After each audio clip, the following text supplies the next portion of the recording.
గ్రంథం 3వ అధ్యాయం 1వ వచనం నుండి 6వ వచనం వరకు చెప్పబోతున్నా. సార్దీస్లో ఉన్న సంఘపు దూతకి ఇలాగు వ్రాయము, 7 నక్షత్రములను దేవుని 7 ఆత్మలను గలవాడు చెప్పు సంగతులేమనగా, నీ క్రియలను నేను ఎరుగుదును. ఏమనగా, జీవించుచున్నావన్న పేరు మాత్రం ఉన్నది, కానీ నీవు మృతుడవే.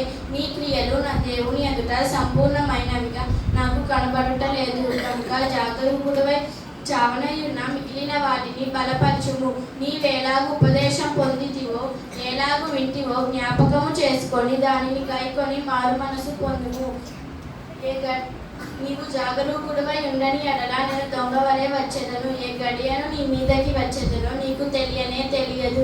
జయించువారు తెల్లని వస్త్రములు ధరించుకొనును. జీవగ్రంథంలో నుండి అతని పేరు ఎంత మాత్రము తుడుపు పెట్టక నా దేవుని ఎదుటను ఆయన దూతల ఎదుటను నీ పేరు ఒప్పుకొందును. సంగములతో ఆత్మ చెప్పుచున్న మాట చెవిగల వాడు వినును గాక. Thank you.